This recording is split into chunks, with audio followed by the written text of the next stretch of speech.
Hello good army, कैसे हैं आप सब लोग। आई होप आप सब अच्छे होंगे। और ये चल रही है हमारी क्यू की सीरीज और आज की वीडियो में हम 3 प्रॉब्लम्स को सॉल्व करने वाले हैं। अभी तक हमने टेक्निक सीखी है स्लाइडिंग विंडो प्रोटोकॉल की और आज हम इसी टेक्निक को कंबाइन करेंगे अपनी क्यू के साथ और आज की अपनी इन तीनों प्रॉब्लम को सॉल्व कर रहे होंगे। अब ये प्रॉब्लम काफी इंपॉर्टेंट आपके लिए बन जाती है, जिससे आपकी जो स्लाइडिंग विंडो के प्रोटोकॉल के जो कॉन्सेप्ट है वो और एक लेवल बाप लेवल पे चले जाएंगे। तो चलो बिना किसी देरी के वीडियो को स्टार्ट करते हैं। वीडियो स्टार्ट करने से पहले आपको पता आपको क्या काम करना है, वीडियो को लाइक करना है। लाइक का टारगेट हमारा 500 है। आई होप आपने लाइक किया होगा। तो चलो फर्स्ट प्रॉब्लम को देखते हैं। Print all number in every window of size के। क्या कह रही है प्रॉब्लम? वो कह रहा है कि मुझे सारे नंबर्स को प्रिंट करना है किस विंडो साइज का, जिस विंडो का साइज के हो। मान लीजिए के इक्वल टू मुझे दे रखा है 3।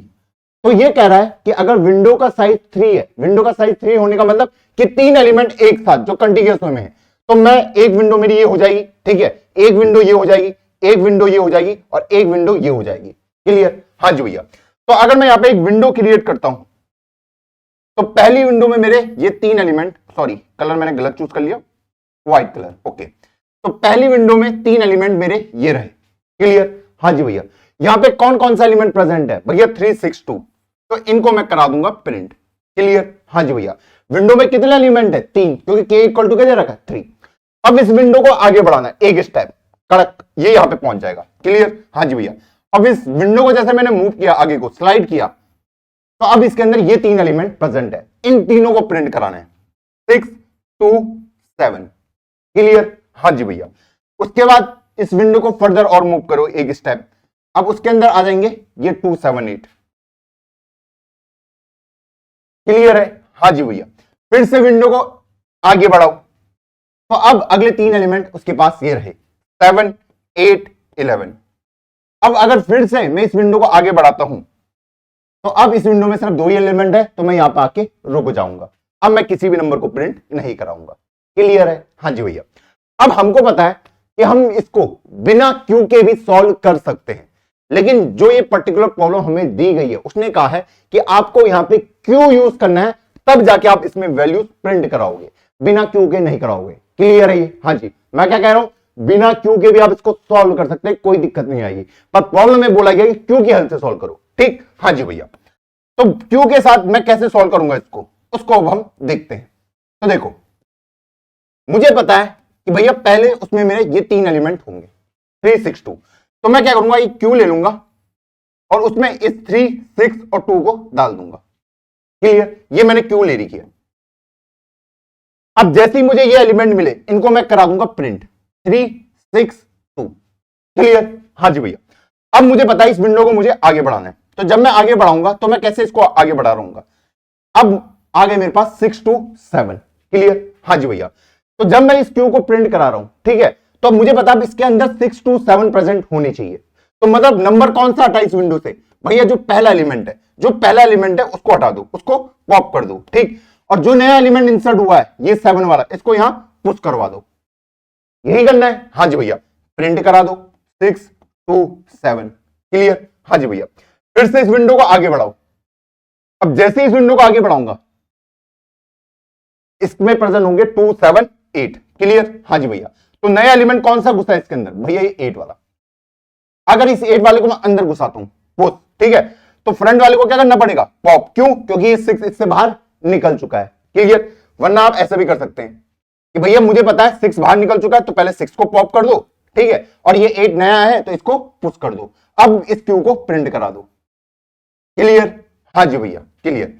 फिर से इस विंडो को आगे बढ़ाओ 7, 8, 11 नया एलिमेंट आया है यहां पे। क्लियर? हाँ जी भैया। तो मुझे क्या करना है, ये 2 बाहर निकल चुका है, तो क्यू का जो फर्स्ट एलिमेंट है उसे पॉप कर दो और इस 11 को इसके अंदर पुश कर दो ऐसे। क्लियर? अब इस क्यू को प्रिंट करा दो।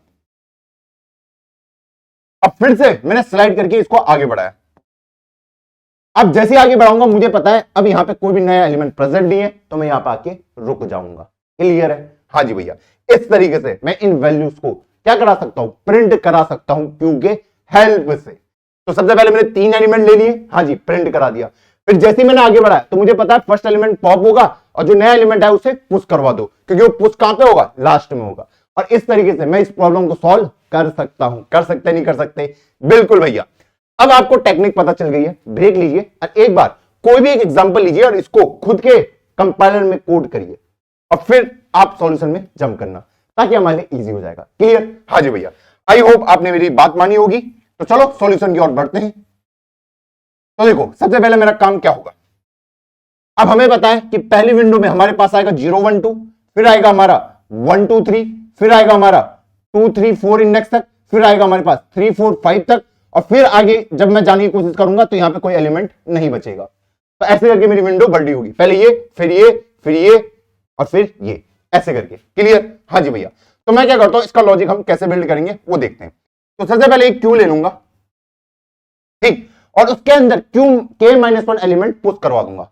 जैसे यहां पे k इक्वल टू 3 है ना, तो इसके अंदर k-1 एलिमेंट पुश करवा दूंगा। पहले 3 और 6 मैंने पुश करवा दिए। क्लियर? अब मैं यहां से स्टार्ट करूंगा। कहां से? यहां से, क्योंकि ये ऑलरेडी किसके अंदर आ चुके हैं, क्यू के अंदर आ चुके हैं। अब जब मैं यहां पे हूं तो मुझे पता है सबसे पहले मुझे इसको क्या करना पड़ेगा, पुश करना पड़ेगा। क्लियर? हाँ जी भैया, क्योंकि k इक्वल टू क्या है, 3 है। अब इन तीनों को प्रिंट कर दो, 3 6 2 प्रिंट कर दिया। क्लियर? हाँ जी भैया, क्लियर। जैसे ही मैंने प्रिंट कर दिया उसके बाद पहले वाले को पॉप कर दो। क्लियर? हाँ जी भैया। फिर से इसको आगे बढ़ाओ।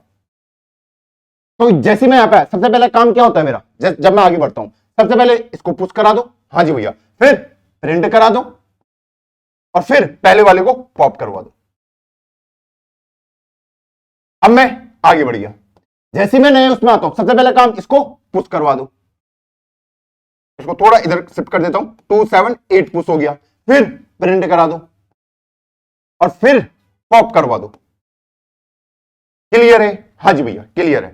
अब मैं 5th वाले इंडेक्स पे पहुंच गया, क्योंकि मुझे पता है यहां से यहां तक एलिमेंट्स प्रेजेंट होंगे। क्लियर? हाँ जी भैया।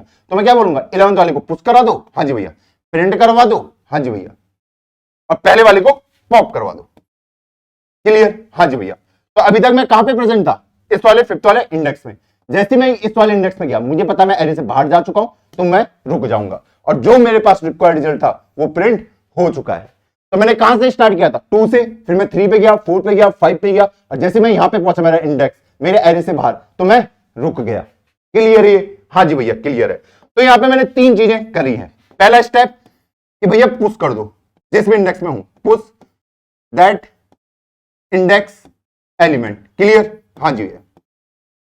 फिर second step, print the Q, Q को प्रिंट कर दो। और थर्ड, पॉप, ये फर्स्ट वाला एलिमेंट पॉप हो जाएगा। क्लियर है? हाँ जी भैया। इन 3 स्टेप में मेरी प्रॉब्लम सॉल्व। तो चलो इसको सॉल्व करते हैं।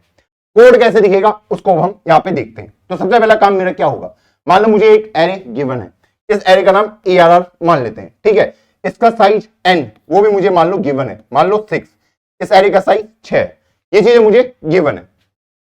तो मैं कैसे इसको सॉल्व करूंगा, अब हम वो देखते हैं। सबसे पहले क्यू इंटीजर क्यू। क्लियर? हाँ जी भैया। इसके अंदर मैं कितने एलिमेंट पुश करवाता हूं, k-1।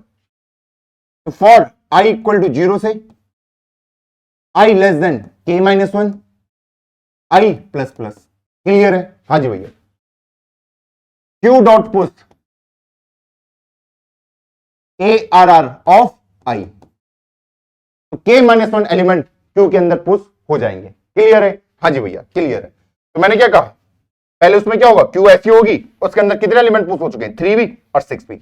अब मेरा इंडेक्स यहां से स्टार्ट होगा। क्लियर? हाँ जी भैया। अब मैं यहां से स्टार्ट करूं, कहां से स्टार्ट करता हूं, k-1 से। क्लियर? हाँ जी भैया। कि for i equal to k-1 से कहां तक, i should be less than n।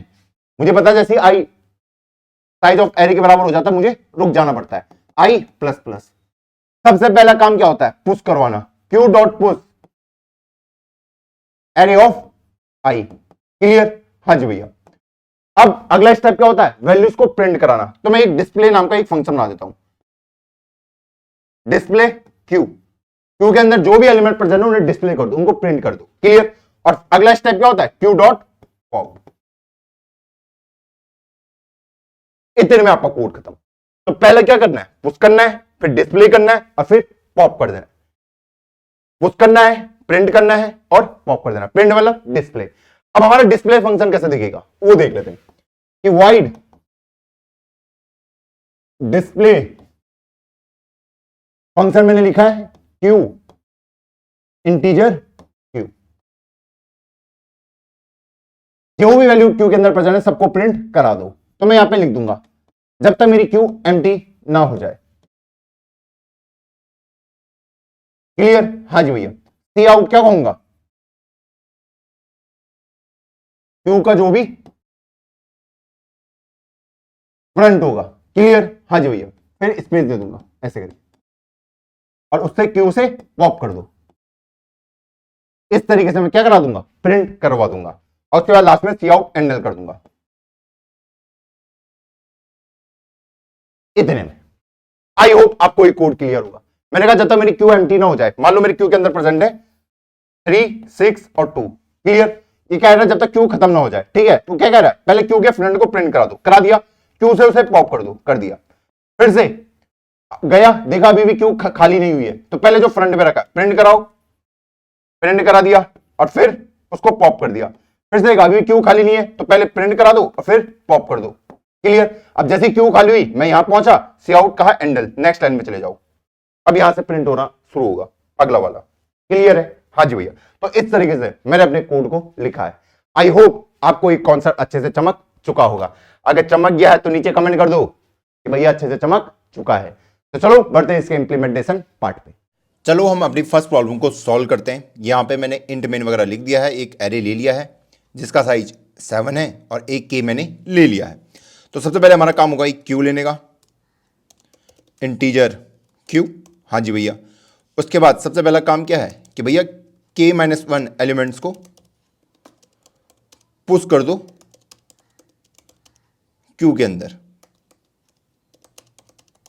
ये मेरा फर्स्ट टास्क है कि for integer i equal to 0 से i should be less than k-1 i plus plus और q डॉट पुश कर दूंगा मैं ERR ऑफ i को।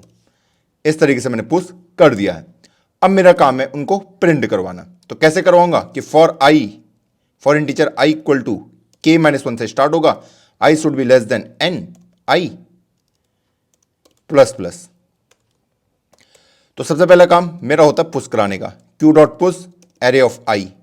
नेक्स्ट काम है मेरा डिस्प्ले कराने का। डिस्प्ले कैसे करा सकता हूं, एक फंक्शन कॉल लगा दूंगा डिस्प्ले का जिसमें मैं q को भेज दूंगा और फिर उसको पॉप कर दूं। क्लियर? हाँ जी भैया। और उसके बाद लास्ट में मुझे करना है रिटर्न 0। अब हम डिस्प्ले वाले में आ जाते हैं कि वाइड डिस्प्ले मैंने फंक्शन लिख दिया और इसमें मैं ले लूंगा इस q को, q इंटीजर q। अब इसको अगर मुझे प्रिंट कराना है तो मैं यहां पे कंडीशन सिंपली लिख देता हूं कि जब तक मेरी q खाली ना हो जाए। क्लियर? हाँ जी भैया। मैं सी आउट कर दूंगा q का जो भी फ्रंट होगा और लास्ट में कर दूंगा सी आउट एंडल। इसको रन करते हैं, देखते हैं हमारा आंसर क्या आता है। टाइम ले रहा है प्रोग्राम एग्जीक्यूट होने के लिए। ओह,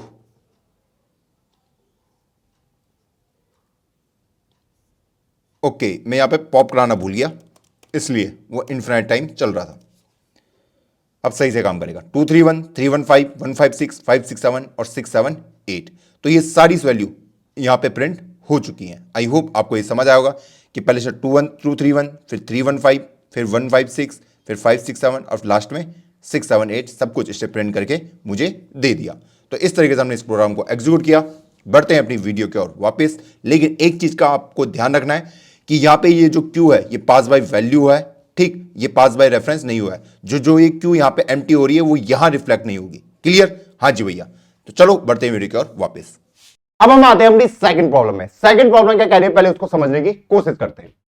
first negative integer in every window of size के। क्या कह रहा है कि जितने भी आपकी विंडोज होंगी जिनका साइज के होगा, जो उसका फर्स्ट नेगेटिव नंबर होगा उसको मुझे क्या कराना है, प्रिंट करवाना है। क्लियर? हाँ जी भैया। क्या कह रहा है कि first negative integer in every window of size के, मान लो k इक्वल टू आपका है 3, ठीक, हाँ जी भैया, तो इसकी पहली विंडो हो जाएगी 2 -3 -4, क्लियर। इस विंडो में फर्स्ट नेगेटिव नंबर कौन सा है भैया -3, तो इस -3 को मुझे प्रिंट करवाना है, क्लियर, हाँ जी भैया। फिर से ये विंडो आगे बढ़ी एक स्टेप, अगला क्या होगा -3 -4 -2, पहला नेगेटिव इंटीजर कौन सा इस विंडो में, इस विंडो का बात करूं भैया -3, तो -3 प्रिंट हो जाएगा, क्लियर, हाँ जी भैया। अब फिर से ये विंडो आगे बढ़ी, इसके अंदर एलिमेंट प्रेजेंट है -4 -2 और 7, कौन सा नेगेटिव है पहला भैया -4, तो -4 प्रिंट हो जाएगा, क्लियर, हाँ जी भैया।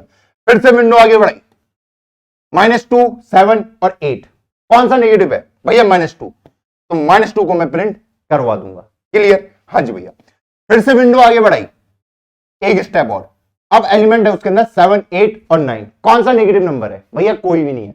जब कोई भी नेगेटिव नंबर नहीं होगा तो उस केस में मुझे 0 प्रिंट करवाना है, क्लियर, हाँ जी भैया। जब विंडो के अंदर कोई भी नेगेटिव नंबर नहीं है तो मतलब 0 प्रिंट कराओ, क्लियर, हाँ जी भैया। फिर से आगे बढ़ाया, अब मेरे पास है विंडो 8 9 और -10, पहला नेगेटिव नंबर कौन सा है भैया -10, क्योंकि 8 भी नहीं है 9 भी नहीं है, -10 पहला नेगेटिव नंबर है, तो -10 को मैं प्रिंट करवा दूंगा, क्लियर, हाँ जी भैया। फिर से विंडो को आगे बढ़ाई, मेरे पास अब विंडो खत्म हो चुकी है, अब यहां पे कोई भी एलिमेंट प्रेजेंट नहीं है, जो ये एरे है इसको आपको रिटर्न करवाना है या फिर आप प्रिंट करवा सकते हैं। प्रॉब्लम क्लियर है, हाँ जी भैया। तो भैया आपको एक विंडो दी रही होगी, तो भैया आपको एक विंडो दे रखी होगी जिसका साइज k होगा, जो उसका फर्स्ट नेगेटिव नंबर होगा जो भी विंडो में, उसको आपको क्या कराना है, प्रिंट करवाना है, क्लियर, हाँ जी भैया, क्लियर।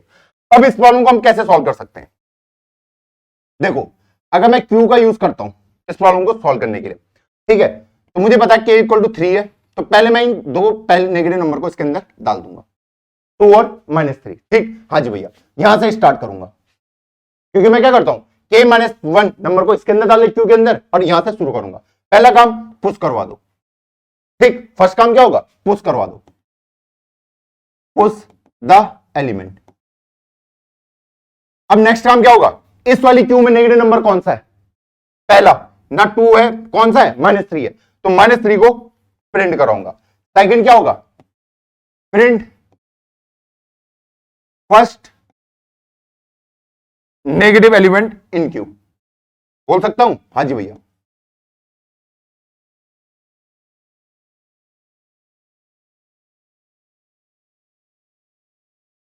तो मुझे पता चल चुका है वो क्या है, -3 है, ठीक, हाँ जी भैया। और उसके बाद नेक्स्ट स्टेप क्या होगा, पॉप कर दो, इस 2 को यहां से हटा दो, ठीक। अब मैं आगे बढ़ जाऊंगा, अब मैं यहां पे आ चुका हूं। जब मैं यहां पे आया सबसे पहला काम क्या होगा, इस एलिमेंट को पुश कर दो, यही तो करता हूं, हाँ जी भैया, पुश द एलिमेंट। तो मान लो मैंने इस -2 को यहां पुश करवा दिया, क्लियर, क्योंकि मुझे पता है इस वाली विंडो में ये 3 एलिमेंट होंगे, ठीक, हाँ जी भैया। तो अभी तक इसके अंदर 2 एलिमेंट थे, -3 और -4, सॉरी -1 लिख दिया था मैंने, -3 और -4। अब नया एलिमेंट आ चुका है कौन, -2, तो उसको मैंने पुश कर दिया, क्लियर, हाँ जी भैया। अब फिर से वही कि पहला नेगेटिव कौन सा है इस क्यू के अंदर, आपको पता है पहला नेगेटिव है -3, उसको मैंने क्या करा दिया, प्रिंट, और फिर से पॉप कर दो। पॉप कौन होगा भैया, ये -3, ठीक, हाँ जी भैया। जब ये हो गया फिर आपका ये इधर बढ़ गया, जब ये यहां पे बढ़ चुका है सबसे पहला काम पुश द एलिमेंट, 7 को पुश कर दिया, print the first negative element in Q, क्या है -4 है, क्लियर, हाँ जी भैया। और फिर से पॉप कर दो, किसको, पहले वाले को।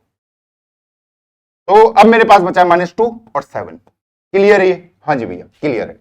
अब फिर से ये आगे बढ़ेगा, अब ये इस वाले इंडेक्स पे पहुंच गया, फिर से 8 पुश करवा दिया, हाँ जी भैया।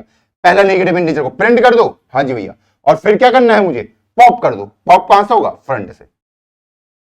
फिर से ये आगे बढ़ा, इसको पुश कर दो, पहले नेगेटिव इंटीजर को प्रिंट कर दो। जब मैंने देखा इसमें एक भी नेगेटिव इंटीजर नहीं है तो क्या प्रिंट होगा भैया, 0, क्लियर, हाँ जी भैया। और फिर से पॉप कर दो, 7 पॉप हो चुका है।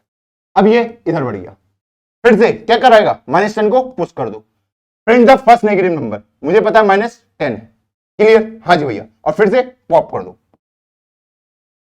अब ये इधर पहुंच जाएगा। जैसे ये यहां पे पहुंचा तो मैं रुक जाऊंगा, और जो मेरा रिक्वायर्ड रिजल्ट था वो मुझे मिल चुका है, क्लियर है, हाँ जी भैया, क्लियर है। अब ये जो मेथड मैंने अभी आपसे डिस्कस किया ये वाला, ये one of the most optimize method होगा किसी भी नेगेटिव एलिमेंट को उस विंडो साइज में प्रिंट करवाने का। बताइए मैं क्या बोल रहा हूं, जो मेथड अभी मैंने ये डिस्कस किया, क्या ये मोस्ट ऑप्टिमाइज मेथड है नंबर को प्रिंट कराने का? बताइए क्या हो सकता है। चलो देखते हैं। मान लो इस एरे का नाम ए है। क्या है? ए है। इसको एक बार करते हैं सॉल्व। तो मुझे क्या करना है? सबसे पहले एक क्यू ले लेता हूं। हाँ जी भैया, पिछले जैसा ही कोड होगा ये, है ना? हाँ जी भैया, जैसे हमने पिछले वाले में किया था। k-1 एलिमेंट को पहले इस क्यू के अंदर पुश करवा दो। i less than k-1 i plus plus, और क्यू के अंदर मैंने पुश करा दिए। एरे का नाम ए है तो ए ऑफ आई को मैंने पुश करवा दिया। क्लियर? हाँ जी भैया। अब उसके बाद क्या होता है? मैं कहां से स्टार्ट करता हूं? i इक्वल टू k-1 से। i should be less than n i plus plus. n क्या है? एरे का साइज। क्लियर? हाँ जी भैया। तो इनिशियली मेरे पास क्या होगा? इसके अंदर जो मैंने क्यू ले रखी है, इसके अंदर इनिशियली मान लीजिए क्या होगा? 2 और -3। अब मैं यहां से स्टार्ट कर रहा हूं। k-1 एलिमेंट में इसके अंदर डाल चुका हूं। सबसे पहला काम क्या होता है भैया? पुश करवाना। ठीक? हाँ जी भैया, वही मैं कर रहा हूं। तो सबसे पहले क्या करूंगा? Q dot push A of I को। ठीक? हाँ जी भैया, पुश करवा दिया। अगला, print first negative element in queue. पहले नेगेटिव एलिमेंट को मुझे क्या करना है? प्रिंट करवाना है। तो ये एक काम कर लेते हैं, प्रिंट खुद से ना करवाते हुए इसको एक एरे के अंदर ले लेते हैं। किसके अंदर? एक एरे के अंदर। ठीक है, एक आंसर एरे के अंदर, उसके अंदर स्टोर करवा देते हैं। ठीक? हाँ जी। तो मैं क्या करता हूं, मैंने कहा प्रिंट में बाद में करा दूंगा, सारे आंसर को इसके अंदर डाल दूंगा। वेक्टर इंटीजर आंसर इसके अंदर स्टोर करवा दो। ठीक? हाँ जी भैया। अब मैं यहां पे चले जाता हूं।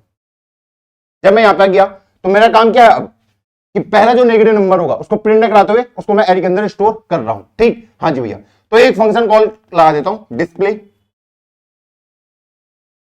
और उसके अंदर अपने क्यू को भेज दूंगा। ठीक? इस फंक्शन का काम क्या होगा कि जो पहला नेगेटिव इंटीजर होगा क्यू के अंदर उसको मुझे रिटर्न करवा के दे देगा। क्लियर? हाँ जी भैया। और उसको मुझे किसके अंदर डालना है? इस आंसर एरे के अंदर। आंसर डॉट पुश बैक,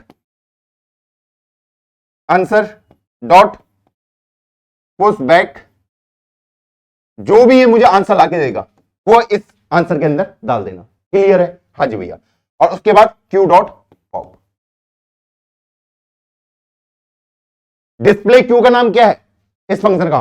इसका काम ये है कि क्यू के अंदर जो फर्स्ट नेगेटिव नंबर होगा वो उसको ये मुझे रिटर्न करके दे देगा, बस। क्लियर है? हाँ जी भैया। और लास्ट में रिटर्न कर दूंगा अपने आंसर को। मुझे प्रिंट नहीं कराना, मुझे सिर्फ इस वेक्टर को रिटर्न करवाना है। मेरा फंक्शन खुद उसको प्रिंट करा लेगा। क्लियर? अब इस डिस्प्ले वाले के अंदर आ जाते हैं। डिस्प्ले क्या रिटर्न करने वाला है? एक इंटीजर टाइप का नंबर।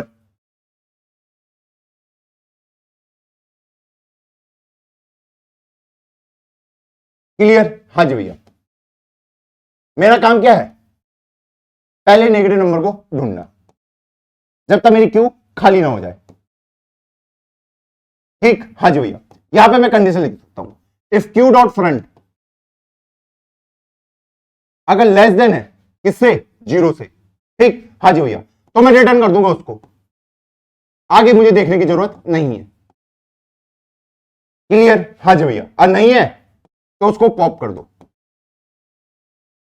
इस तरीके से। क्लियर? ऐसा हो सकता है क्यू के अंदर कोई भी नेगेटिव नंबर नहीं है तो उस केस में मुझे क्या रिटर्न करना है? 0 को, बस। तो इससे क्या बेनिफिट मिलेगा? मान लो आपके पास ये 3 -6 और 2। ठीक? इसने देखा पहला क्या वाला क्या नेगेटिव नंबर है, उसने कहा नहीं, तो बोला उसको पॉप कर दो, पॉप हो गया।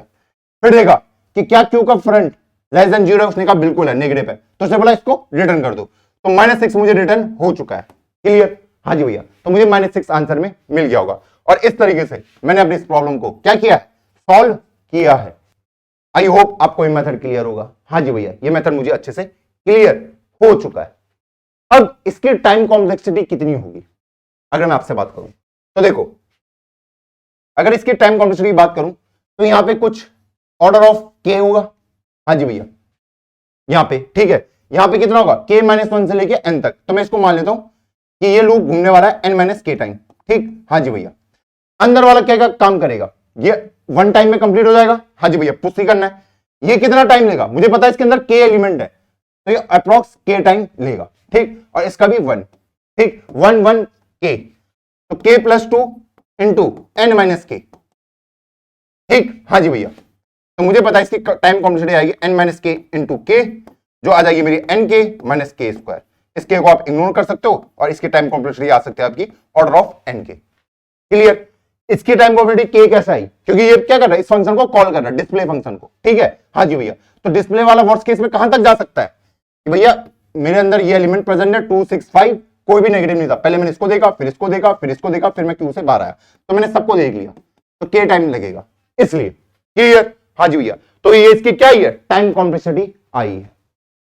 आई होप आपको क्लियर होगा। हाँ जी, स्पेस कॉम्प्लेक्सिटी कितनी हो जाएगी, क्योंकि जो मैं एक्स्ट्रा क्यू ले रहा हूं वो मेरा एक्स्ट्रा स्पेस ले रहा होगा, तो ऑर्डर ऑफ के इसकी स्पेस कॉम्प्लेक्सिटी हो जाएगी। इस आंसर वाले का स्पेस मत लेना, क्योंकि इसको मैं आंसर में दे रहा हूं। क्लियर? हाँ जी भैया। तो चलो एक बार इसको इंप्लीमेंट करके देखते हैं।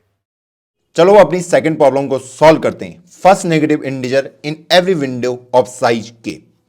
तो मुझे यहां पे जो दे रखा है, जो ये एरे दे रखा है, उसका नाम ए है, जो कि लॉन्ग लॉन्ग एंट्री फॉर्म में है, एन भी उसी फॉर्म में है और के भी उसी फॉर्म में है, और आंसर मुझे वेक्टर लॉन्ग लॉन्ग फॉर्म में करना है। तो सबसे पहले एक वेक्टर ले लेता हूं लॉन्ग लॉन्ग आंसर, जिसको मैं रिटर्न करके दूंगा। उसके अलावा किस चीज की रिक्वायरमेंट होगी मेरे पास, एक क्यू की रिक्वायरमेंट होगी, जो कि लॉन्ग लॉन्ग टाइप के डेटा को ही रखेगा। अब फर्स्ट टास्क क्या होता है मेरे पास कि भैया जो k-1 एलिमेंट्स हैं पुश कर दो। क्लियर? हाँ जी भैया, क्यू के अंदर। तो कैसे करूंगा वो अब हम देख लेते हैं। तो long long int i equal to 0 से i should be less than k i plus plus. Clear? क्योंकि मुझे पता जो k है वो लॉन्ग लॉन्ग इंट के फॉर्म में, इसलिए मैंने उसको उसी फॉर्म में डाला है। तो q के अंदर पुश कर दो किसको, a ऑफ i को। क्लियर है? हाँ जी भैया क्लियर है। अब जब मैंने पुश करा दिया, उसके बाद मेरा नेक्स्ट टास्क क्या है कि अब मुझे इसकी स्लाइडिंग विंडो बनानी है। तो for integer, for long long integer i equal to k-1 से, कैपिटल के ले लेते हैं, i should be less than n i plus plus. सबसे पहला टास्क क्या होता है भैया, उसको q के अंदर पुश करो। तो चलो q के अंदर पुश कर दिया। नेक्स्ट टास्क क्या होता है कि आंसर डॉट पुश बैक, जो भी मैं डिस्प्ले फंक्शन कॉल करूंगा वो मुझे आंसर लाके दे देगा, और मैं इसके अंदर भेजूंगा किसको, क्यू को, और लास्ट में कर दूंगा क्यू से उसको पॉप, सिंपली। क्लियर? हाँ जी भैया। और जैसे ये हो गया तो रिटर्न कर दूंगा अपने आंसर को, एज सिंपल एज दैट। हाँ जी भैया। अब हम करते हैं इस डिस्प्ले फंक्शन को। तो डिस्प्ले फंक्शन क्या रिटर्न करने वाला है, लॉन्ग लॉन्ग टाइप के डेटा को। तो लॉन्ग लॉन्ग डिस्प्ले, और इसके अंदर लिख दूंगा मैं क्यू, जो कि लॉन्ग लॉन्ग फॉर्म में है। अब यहां पे क्या करना पड़ता है, फर्स्ट नेगेटिव इंटीजर को मुझे रिटर्न कराना है। फर्स्ट नेगेटिव इंटीजर को कैसे कराऊंगा कि वाइल जब तक क्यू एम्प्टी ना हो जाए। क्लियर? हाँ जी भैया। अब मैं यहां पे सिंपली देख लूंगा कि इफ क्यू डॉट फ्रंट अगर लेस देन आता है 0 से, तो रिटर्न कर दो किसको, क्यू डॉट फ्रंट को, और नहीं आता है तो भैया क्यू डॉट पॉप। सिंपल सी कंडीशन। अगर कोई भी कंडीशन नहीं चलती है तो भैया रिटर्न 0। आई होप आपको क्लियर होगा। इसको कंपाइल एंड रन करते हैं। आंसर सही आ रहा है, सबमिट करते हैं, और हमारे टेस्ट केसेस कुछ केस के लिए फेल हो रहे हैं। अच्छा, ये फेल हुए हैं इसके लिए मैंने यहां पे k की जगह में k-1 होना चाहिए था। चलिए कंपाइल एंड रन करते हैं। कभी कभी ऐसी एरर आ जाती है, पता नहीं चल पाता। सबमिट करते हैं।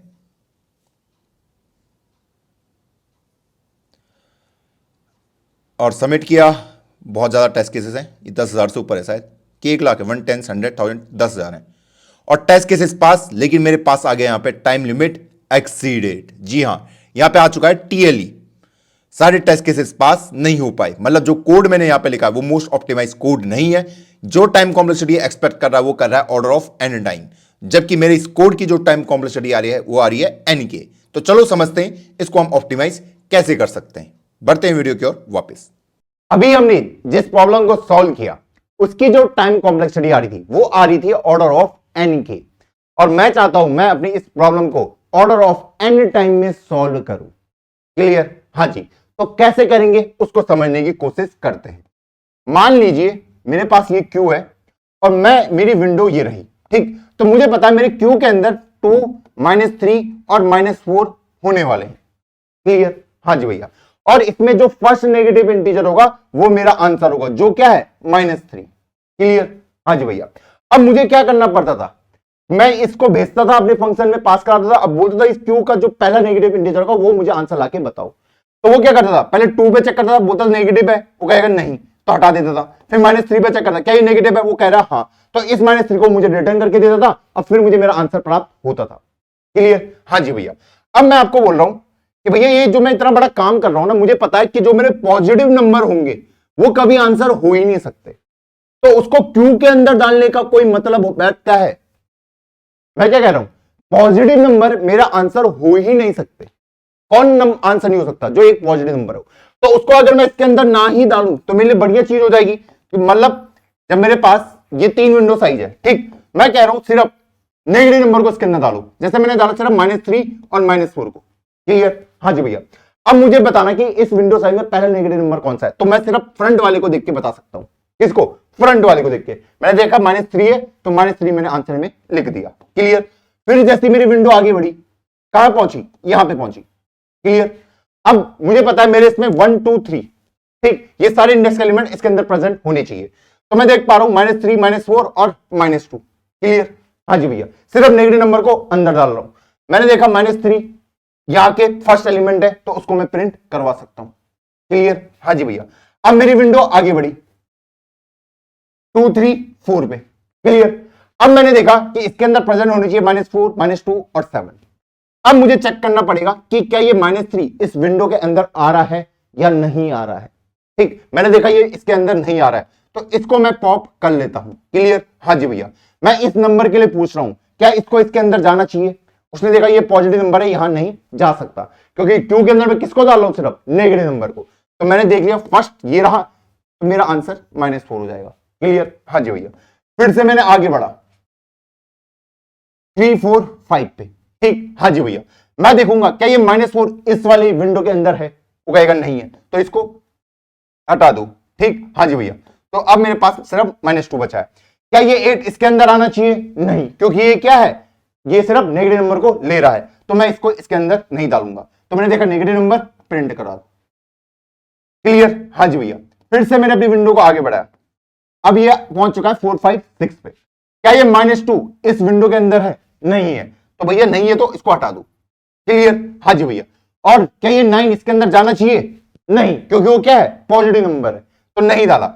अब देखा मैंने कि फ्रंट वाला एलिमेंट प्रिंट कराओ, तो मैंने देखा मेरी क्यू खाली है। जब क्यू खाली है तो मैं बोल दूंगा 0 मेरा आंसर होने वाला है, क्योंकि 4, 5, 6 में कोई भी नेगेटिव नंबर नहीं है, तो आंसर क्या होता है, 0। क्लियर? हाँ जी भैया। फिर से मैंने इसको आगे बढ़ाया, मैंने देखा यहां पे कोई नंबर प्रेजेंट है, नहीं है, तो कुछ मैं पॉप भी नहीं करा सकता। मैं यहां पे आया, क्या ये -3 इसके अंदर जाना चाहिए? बिल्कुल जाना चाहिए। क्या ऐसा नंबर है नेगेटिव? बिल्कुल जाना चाहिए। क्लियर? अब मैं इसको पूछ रहा हूं क्या मैं इसको प्रिंट करा सकता हूं फ्रंट वाले को? बिल्कुल करा सकते हैं। और इस तरीके से हमने अपनी प्रॉब्लम को सॉल्व किया। तो यहां पे मैंने क्या चेक करना है कि सबसे पहले एक विंडो ले लो, विंडो के अंदर मैं क्या लूंगा, जो मेरी क्यू होगी उसके अंदर मैं सिर्फ नेगेटिव नंबर ही डालूंगा। क्लियर? हाँ जी भैया। और जैसे ही वो फ्रंट वाला नेगेटिव नंबर हमारी विंडो से बाहर होता है, मैं उसको पॉप करा लूंगा।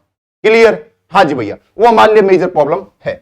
अब इस प्रॉब्लम को सॉल्व कैसे करेंगे? सबसे पहले मैं क्या करूंगा, एक क्यू ले लूंगा। ठीक, हाँ जी भैया। अब अगर मैं सीधे नेगेटिव नंबर अगर इसके अंदर इंसर्ट कराने शुरू कर दूंगा, मान लो मैंने -3 पुश करा दिया, -4 पुश करा दिया, जब मैं यहां पे हूं, ठीक, मेरी विंडो ये रही। क्लियर? हाँ जी। मुझे पता फर्स्ट वाला एलिमेंट में प्रिंट करा देता हूं। उसके बाद जब मैं आगे बढ़ रहा हूं, मेरी विंडो ये रही यहां से यहां तक।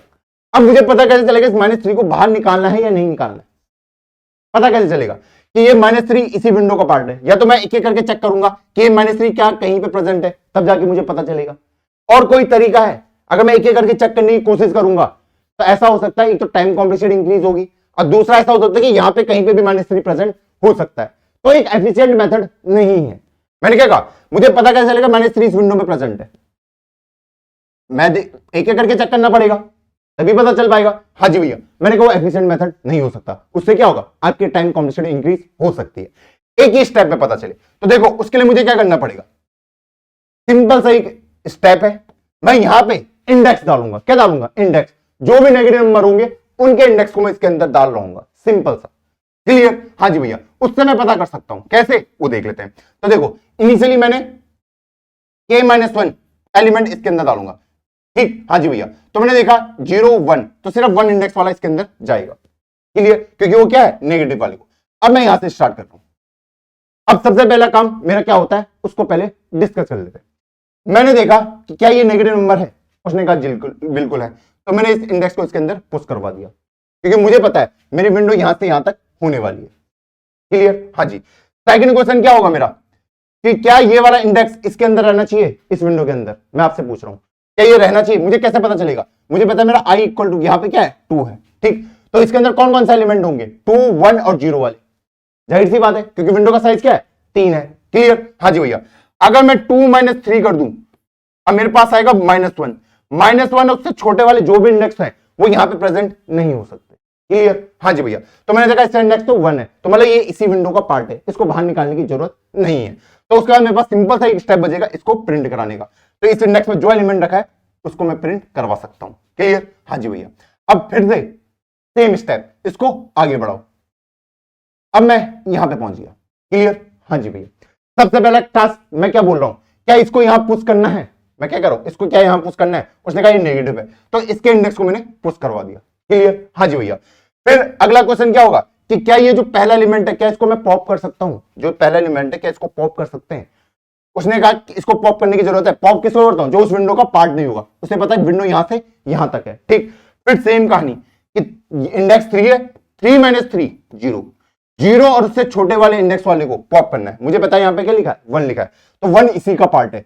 जो 1 से छोटे होंगे, मतलब 0 और 0 से छोटे, उन सबको पॉप कर दो। क्लियर? तो मुझे पता है ये इसी का पार्ट है, पॉप करने की जरूरत नहीं है, ठीक। हाँ जी भैया। अब मुझे सिंपल ये करना है, प्रिंट कराना है, जो इस इंडेक्स पे एलिमेंट रखा है प्रिंट करा दो। क्लियर? हाँ जी भैया। अब फिर से मैं आगे बढ़ा, 4 पे आया। क्या इसको पुश करने की जरूरत है, पहला क्वेश्चन क्या पूछ रहा हूं, पुश करने की जरूरत है। किसको पुश करता हूं, सिर्फ नेगेटिव वालों को। क्लियर? उसने कहा नेगेटिव तो नहीं है, तो पुश करने की जरूरत भी नहीं है। क्लियर? फिर अगला क्वेश्चन कि भैया ये जो एरे आपके पास, ये जो क्यू है, इसका जो पहला एलिमेंट है उसको क्या पॉप करने की जरूरत है। मुझे पता है विंडो यहां से यहां तक होगी। क्लियर? हाँ जी भैया। तो मैंने देखा 4 - 3 कितना आता है, 1 1 और उससे छोटे वाले इंडेक्स को पॉप आउट कर दो, ठीक। तो मुझे पता है ये क्या है, 1 है, तो इसको पॉप आउट कर दिया।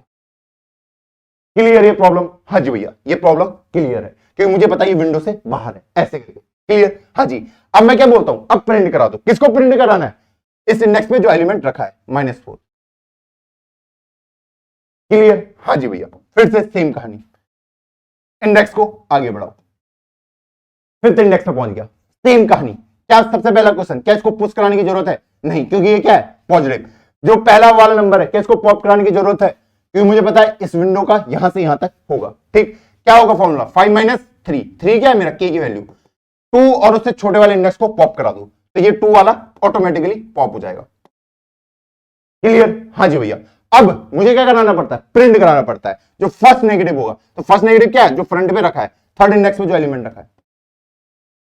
क्लियर है? हाँ जी भैया, ये चीज मुझे अच्छे से क्लियर है। अब फिर से इसको आगे बढ़ाया, यहां पे पहुंच गया 4 5 6 पे। सेम क्वेश्चन, क्या इसको पुश करा सकता हूं, नहीं, क्यों, क्योंकि पॉजिटिव है।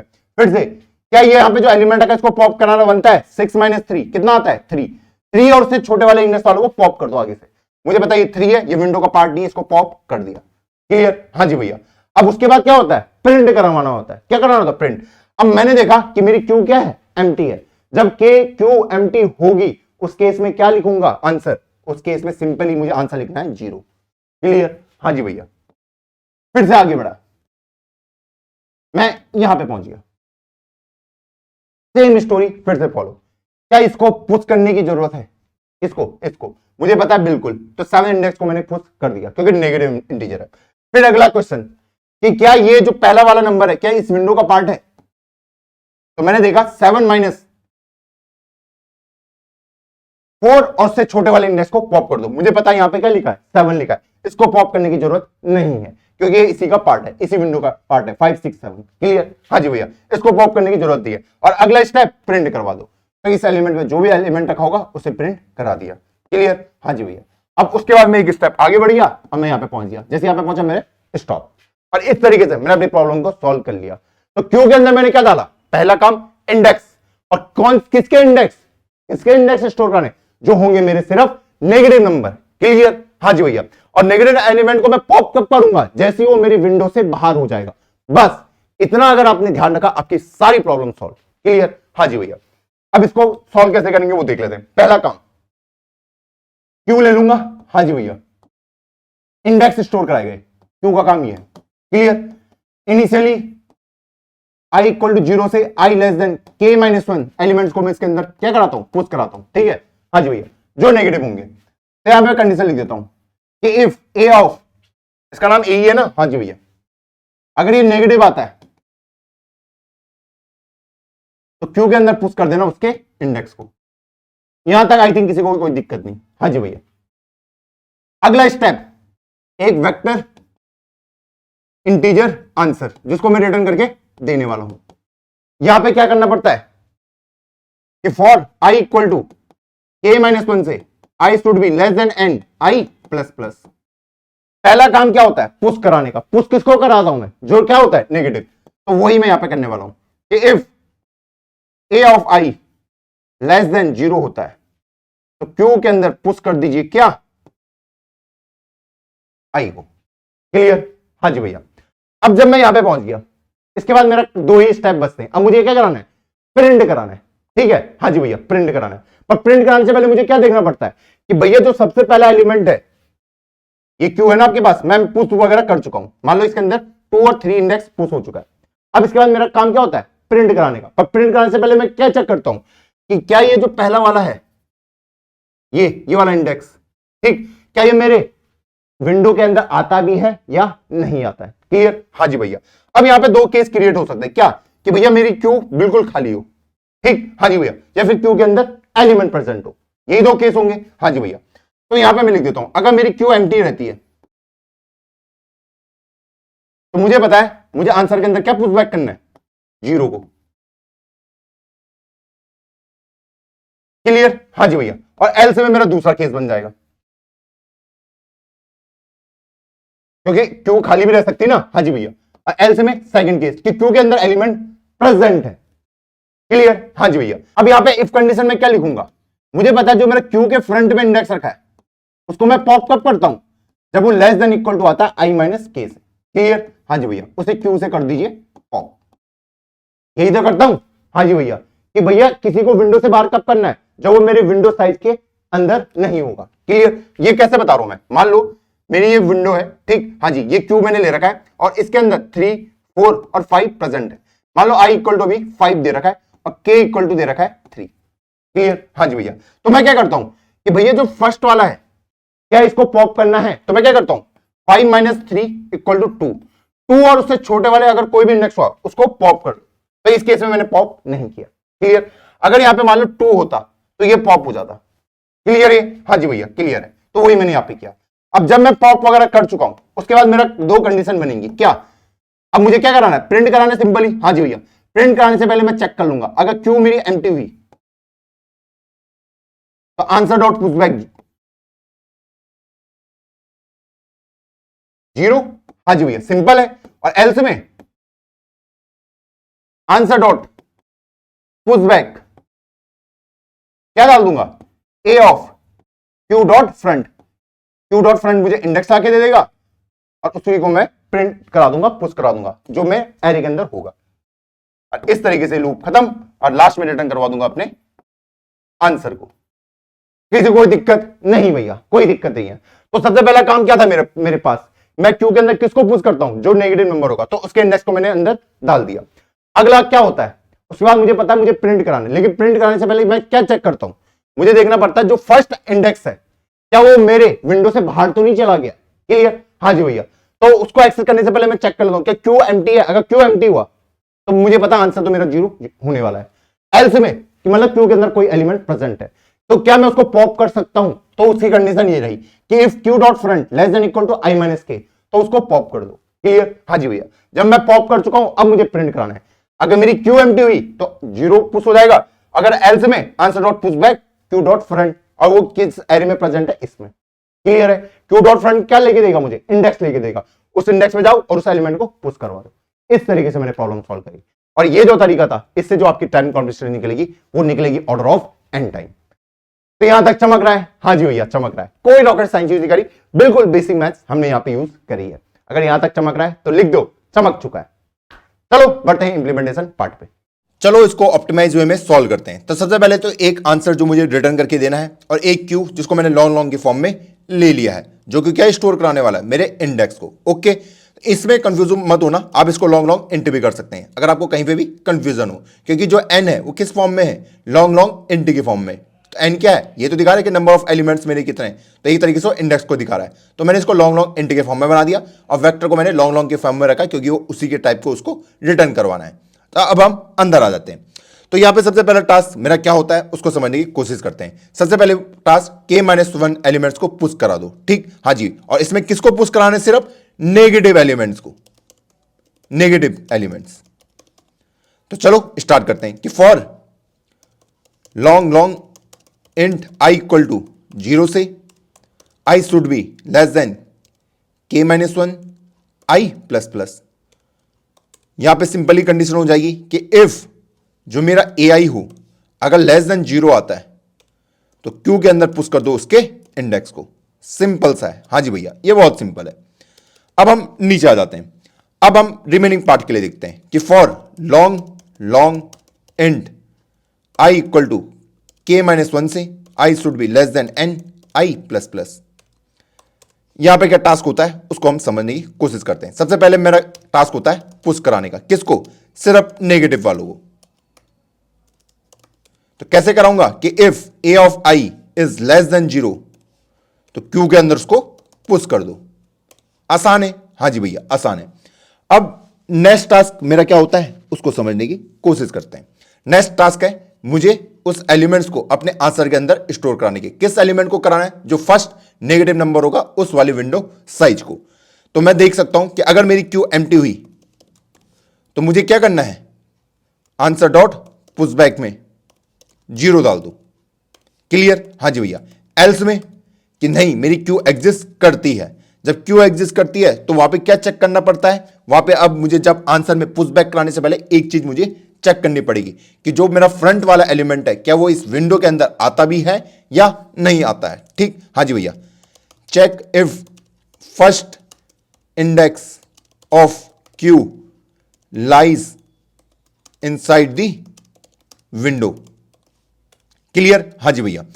तो उसके लिए कैसे कि इफ क्यू डॉट फ्रंट अगर मेरा क्या हो less than equal to i minus k बराबर, तो मुझे पता है उसको कर दीजिए पॉप। वो विंडो से बाहर जा चुका है, ये मैंने कर लिया। अब एल्स में अगली कंडीशन देख लेते हैं। अब इसमें मुझे क्या करना है? सिंपली अगर मेरी क्यू एम्प्टी हुई, खाली हुई है ना, तो मेरा आंसर क्या होता है? 0 हो जाता है भैया। और अगर भरी हुई हुई तो जो उसका फर्स्ट एलिमेंट है तो वो क्या है? इंडेक्स है। तो उसी को मुझे क्या करना पड़ता है? पुश करना पड़ता है। तो आंसर डॉट पुश बैक।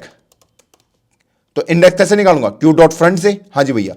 और इंसर्ट किसको करना है? एलिमेंट को करना है। तो उस एलिमेंट पे मैं चले जाऊंगा इस तरीके से। आई होप आपको क्लियर होगा। हाँ जी भैया क्लियर है। तो जैसे ही मैं फॉर लूप से बाहर आया तो उसके बाद मैं रिटर्न कर दूंगा सिंपली अपने आंसर को। कंपाइल एंड रन करते हैं, देखते हैं हमारा आंसर क्या आता है। बिल्कुल सही चल रहा है। सबमिट किया।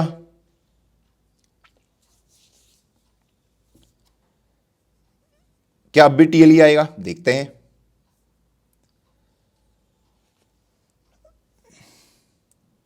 पचास टेस्ट केसेस पास, अभी तो बहुत बचे हैं।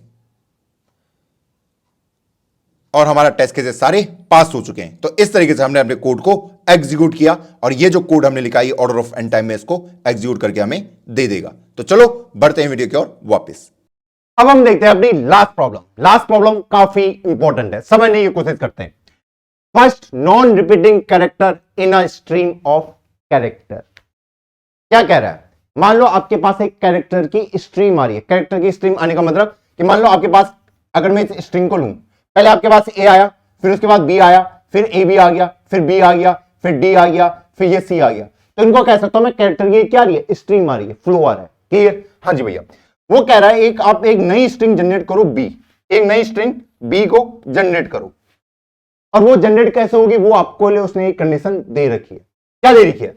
कि जो भी फर्स्ट नॉन रिपीटिंग कैरेक्टर होगा उस स्ट्रिंग का, उसको बी के अंदर अपेंड कर दो। और अगर कोई भी रिपीटिंग नहीं हुआ तो हैश को अपेंड कर देना। मतलब भैया अभी समझाता हूं। मान लो सबसे पहले मेरे पास क्या होगा, ए आया होगा।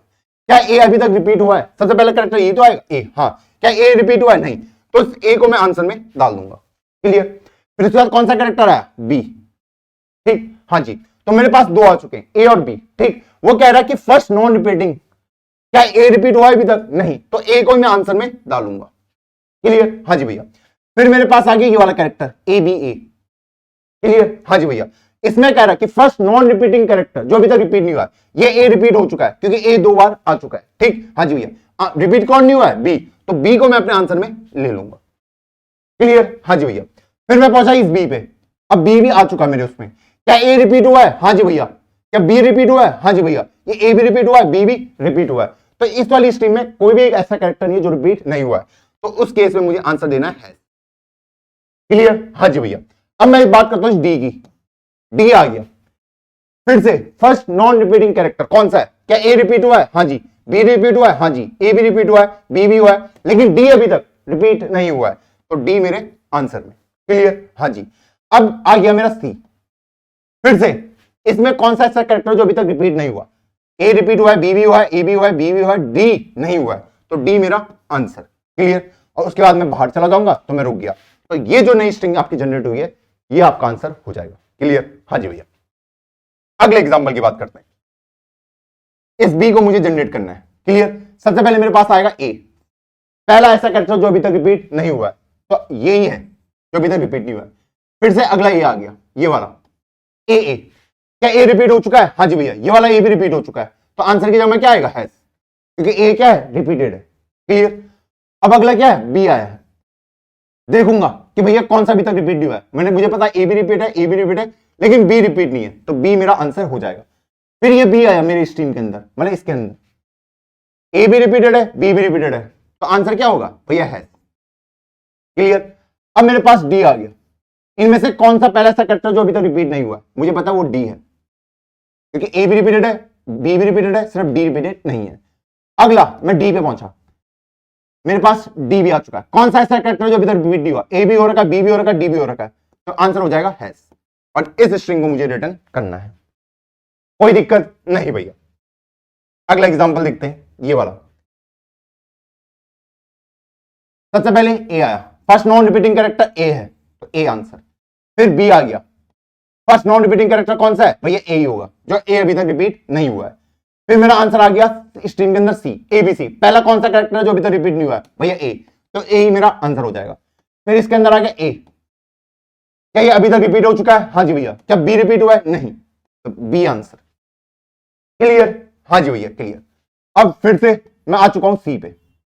फिर सेम कहानी, क्या ए रिपीट हो गया? हाँ जी भैया ए रिपीटेड है, बी रिपीटेड है? नहीं। तो बी आंसर। क्लियर? हाँ जी भैया। फिर पहुंचा मैं डी पे, क्या ए रिपीटेड है? हाँ भैया। बी रिपीटेड है? नहीं भैया, बी आंसर। फिर पहुंचा मैं इस बी पे, क्या ए रिपीटेड है? हाँ। बी रिपीटेड है? हाँ। सी रिपीटेड है? हाँ। ए भी रिपीटेड है, ए भी दो बार आ चुका है, सी भी आ चुका है, डी अभी तक नहीं आया, तो डी आंसर।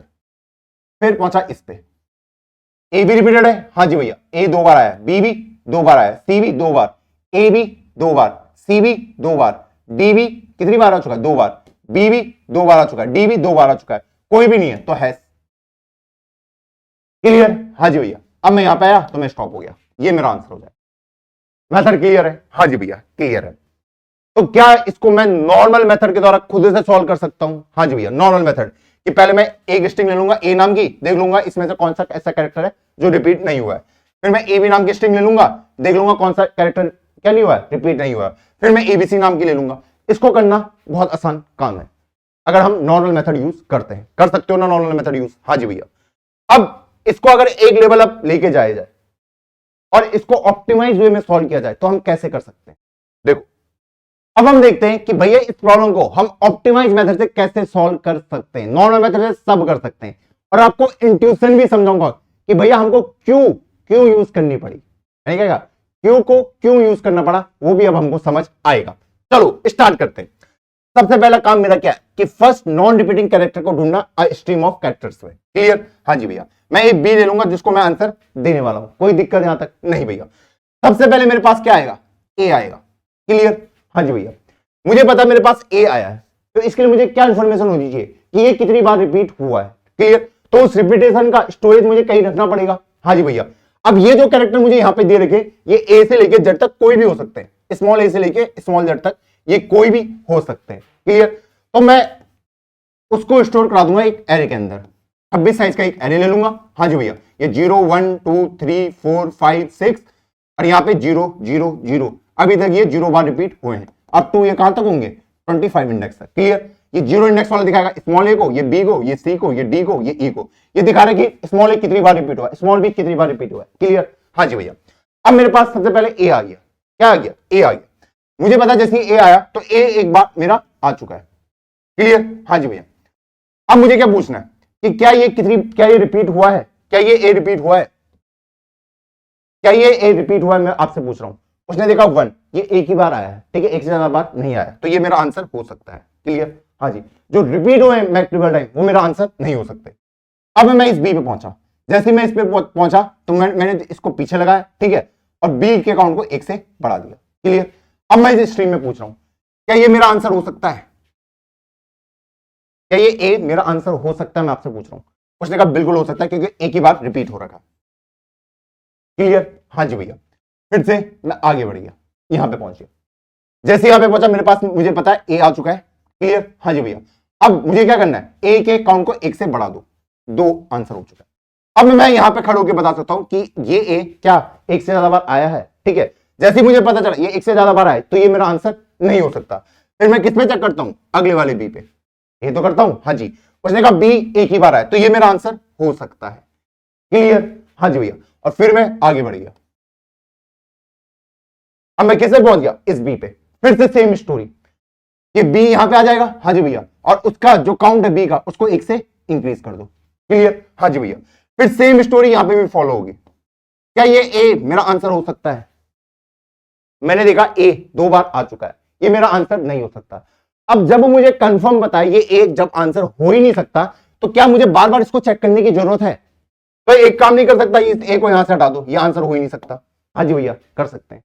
अब मैं इस बी पे पहुंचा, मैंने बोला क्या ये बी मेरा आंसर हो सकता है? कहा ये 2 बार आया, तो जब मुझे पता है बी आंसर नहीं हो सकता इसको अब दोबारा मैं चेक नहीं करूंगा। अब मैं इस ए पे पहुंचा, क्या ये ए मेरा आंसर हो सकता है? उसने कहा नहीं हो सकता क्योंकि 2 बार आया है, इसको भी हटा दिया, क्योंकि मैं अगली वाले इटरेशन में बार बार चेक नहीं करना चाहता।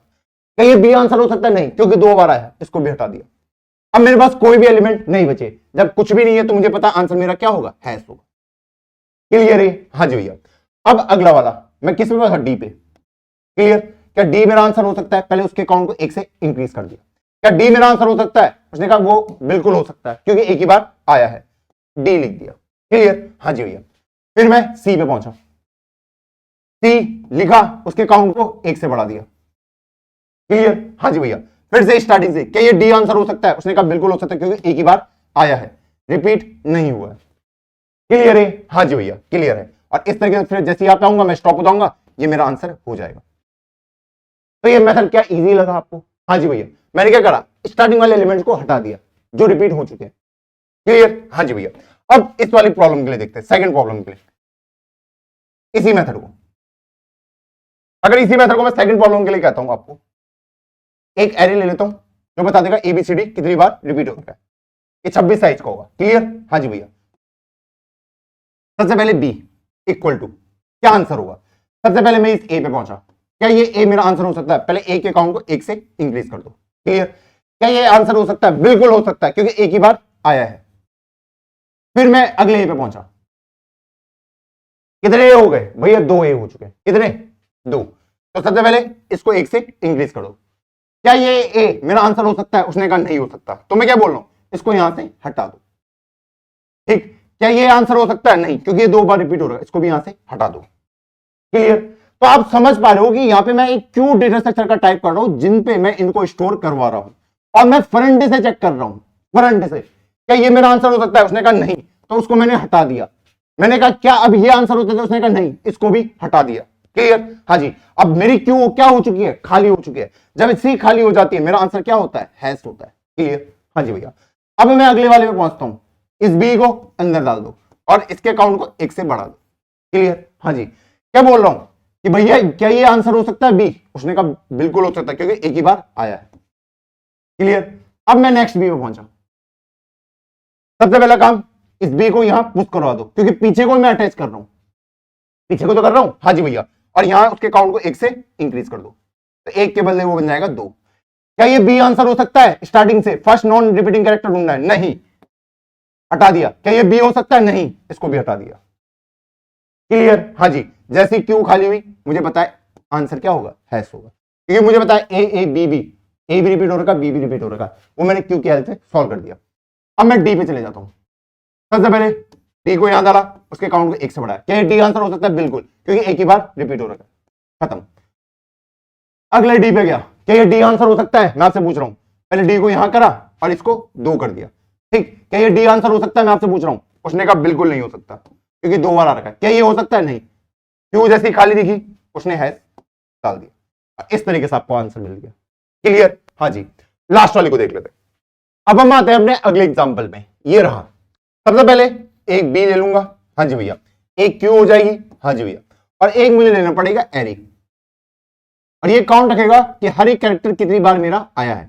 इसका नाम लिख देता हूं रिपीटेड, कि हर एक कैरेक्टर मेरे कितनी बार रिपीट हुआ है। इनिशियली सब 0 होंगे। क्लियर? हाँ जी। ये 26 साइज का होगा, तो ये दिखाएगा ए को, ये दिखाएगा बी को, ये सी को, ये डी को, ये ई को, डेट से आगे बढ़ते रहेंगे। क्लियर? सबसे पहला काम मैं इस ए पे आया, मुझे क्या करना है? ए को मुझे 1 से इंक्रीज करना है, कि ए एक बार आ चुका है। क्लियर? हाँ जी भैया। अब मैंने इस ए को क्यू के अंदर पुश कर दिया। क्लियर? यहां तो कोई दिक्कत नहीं। अब मैं क्या बोलता हूं कि क्यू के फ्रंट में जो एलिमेंट रखा है, क्या वो फर्स्ट नॉन रिपीटिंग कैरेक्टर हो सकता है? तो मैंने देखा ए एक ही बार आ रखा है, तो बिल्कुल ये मेरा आंसर हो सकता है। क्लियर?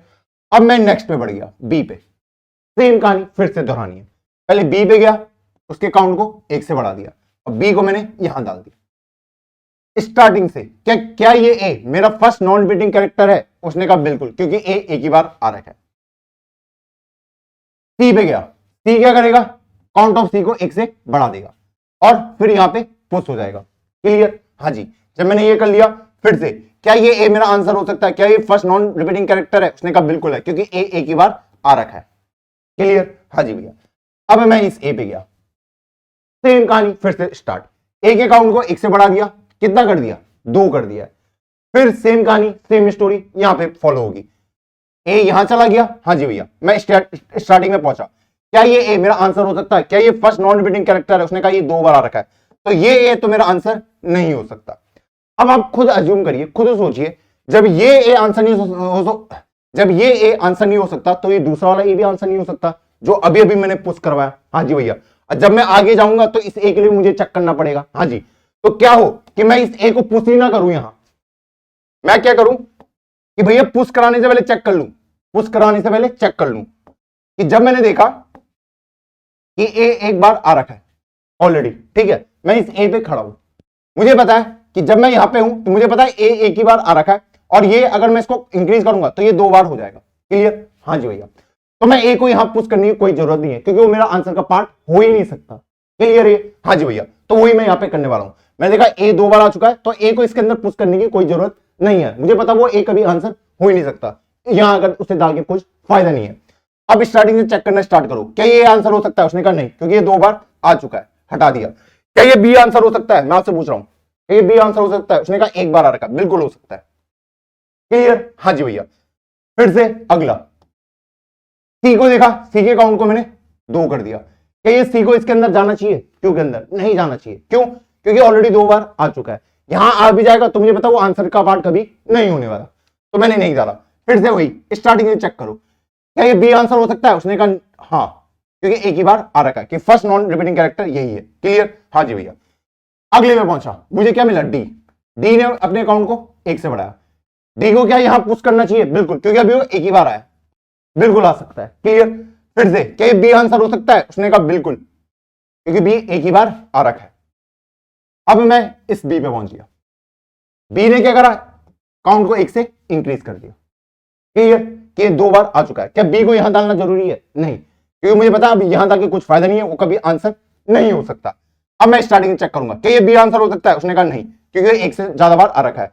क्या ये सी आंसर हो सकता है? उसने कहा नहीं, क्योंकि एक से ज्यादा बार आ रखा है। क्या ये डी आंसर हो सकता है? उसने कहा बिल्कुल हो सकता है। क्लियर? हाँ जी भैया। अब मैं इस अगले डी पे पहुंच गया। फिर से उसने बोला पहले डी के काउंट को एक से इंक्रीज कर दो। क्लियर? क्या डी को यहां डालना बनता है? नहीं, क्योंकि वो 2 उसकी वैल्यू हो चुकी है, एक से ज्यादा बार हो चुकी है, मतलब ऑलरेडी रिपीटेड है, यहां डाल के कुछ फायदा नहीं है। अब यहां से क्यों स्टार्टिंग से स्टार्ट करेगा? क्या ये आंसर हो सकता है? नहीं, क्योंकि ये कितनी बार आ चुका है? 2 बार आ चुका है, नहीं हो सकता। तो इसको क्यू से हटा दो।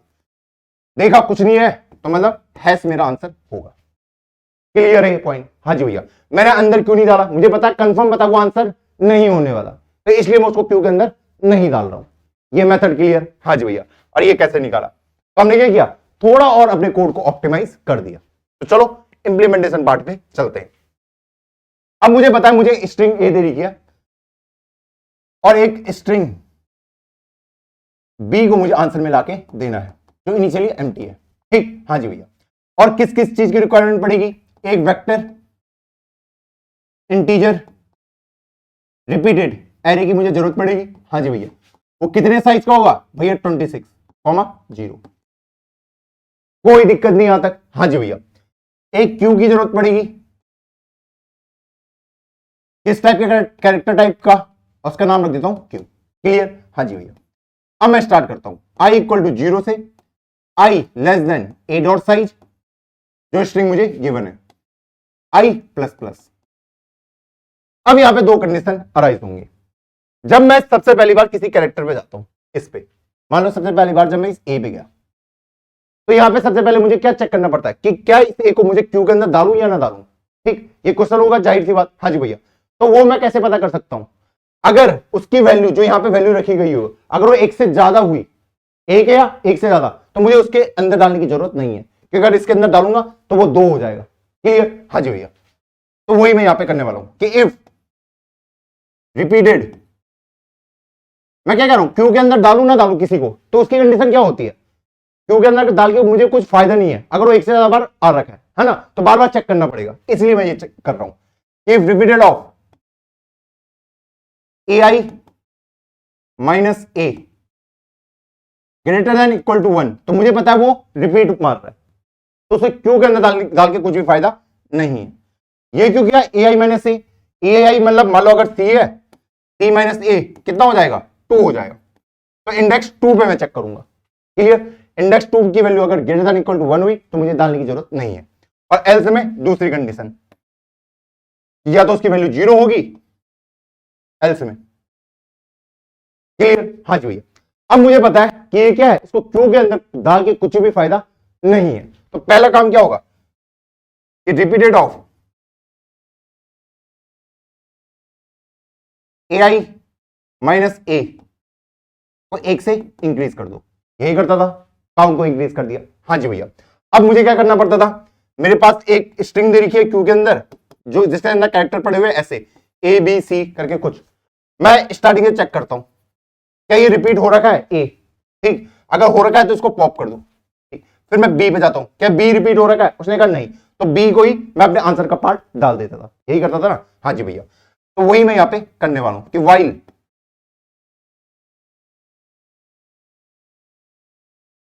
Repeated Q dot front, Q के फ्रंट में कौन सा करेक्टर रखा है? माइनस ए, मुझे इंडेक्स मिल जाएगा। क्लियर? हाँ जी भैया। अगर ये जो वैल्यू है अगर ग्रेटर देन 1 होती है तो मुझे पता है वो रिपीटेड हो रखा है। ठीक? हाँ जी भैया। तो वो मेरा आंसर का पार्ट नहीं हो सकता, तो उसे पॉप कर दीजिए। क्लियर है इसमें? हाँ जी भैया।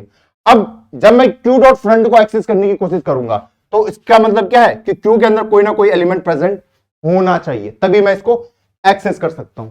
सही सही से बात है। हाँ जी। क्या हो अगर क्यू खाली हो? ये कोड तो एरर मार देगा क्यू डॉट फ्रंट के लिए। हाँ जी भैया। तो इसके साथ में एक कंडीशन और अटैच कर सकता हूं कि भैया मेरी क्यू एम्प्टी ना हो।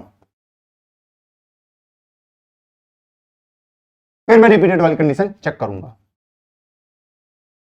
क्लियर है ये? हाँ जी भैया क्लियर है। मैंने कहा फिर जाके मैं इस कंडीशन को चेक करूंगा। यहां तक क्लियर? हाँ जी, क्यू ने सबको पॉप कर लिया।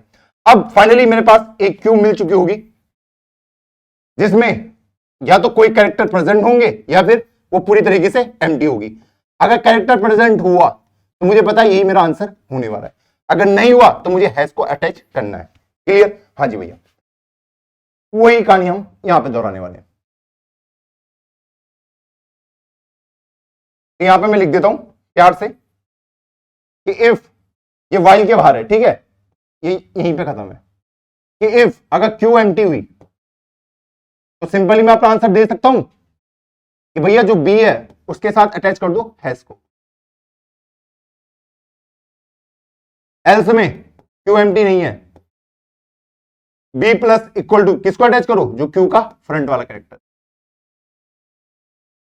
क्लियर है? हाँ जी भैया। तो यहां पे मेरी इफ कंडीशन यहां से लेके यहां तक चली। एल्स में क्या होगा? एल्स का पार्ट। अब हम एल्स के पार्ट में आते हैं। ये तो इफ का पार्ट था, हाँ जी भैया। अब इसी का एल्स का पार्ट। जब मेरे पास पहली बार कोई कैरेक्टर आता है, ठीक है, अब मुझे बताओ अभी तक रिपीट नहीं हुआ है, ठीक, हाँ जी, या तो रिपीट हो रखा है या फिर रिपीट नहीं हो रखा है, तो सबसे पहले उसकी रिपीटेशन को 1 से इंक्रीज कर दो।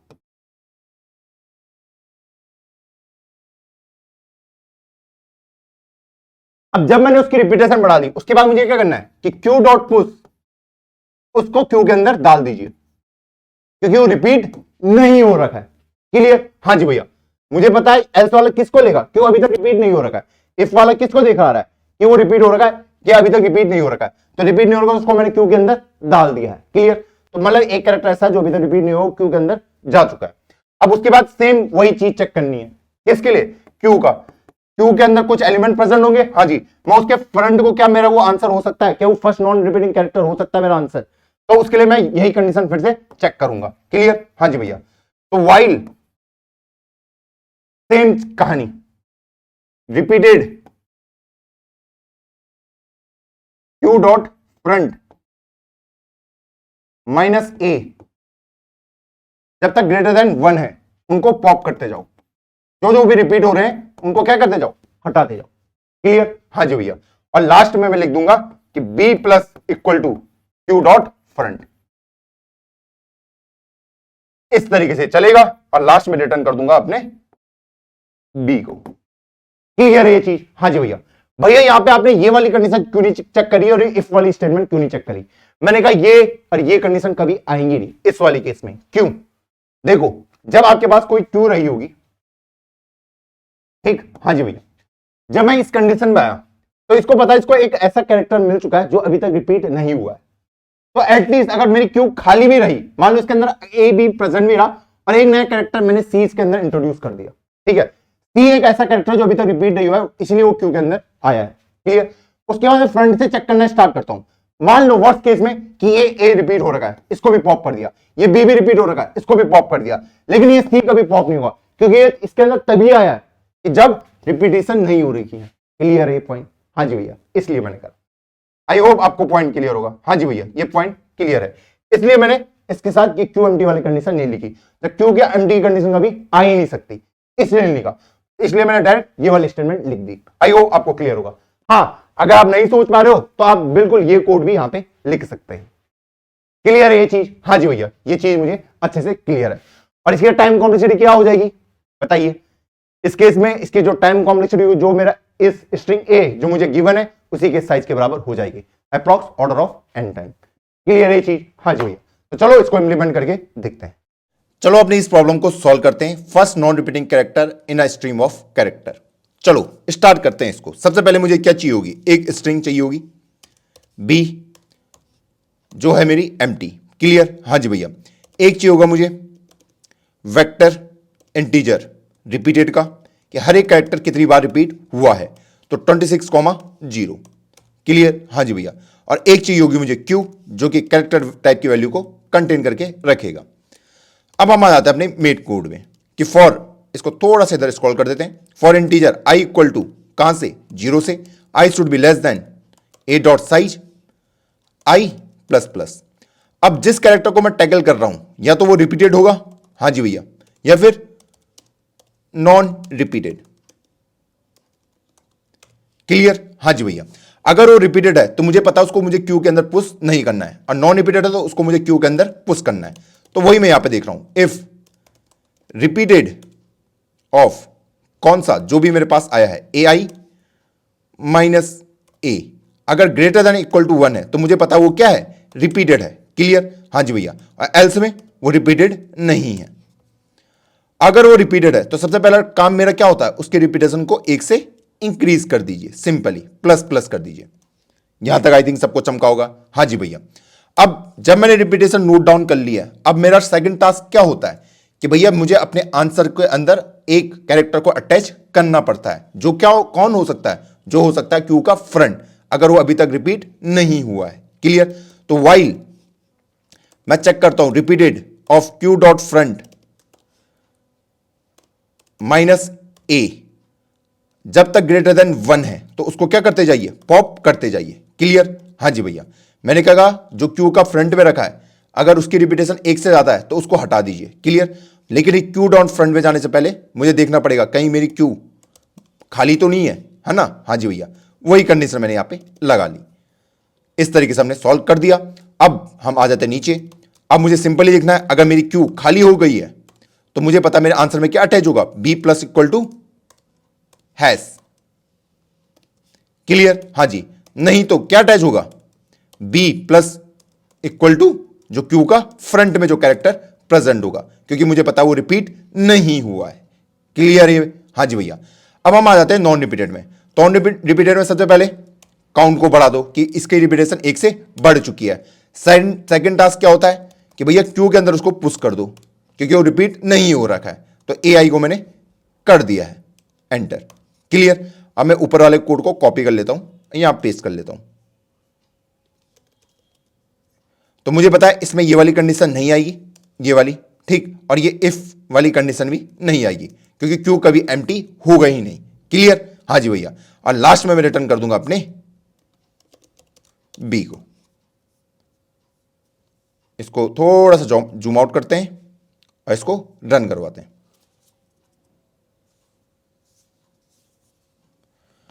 और हमारे टेस्ट केसेस पास, सबमिट करते हैं।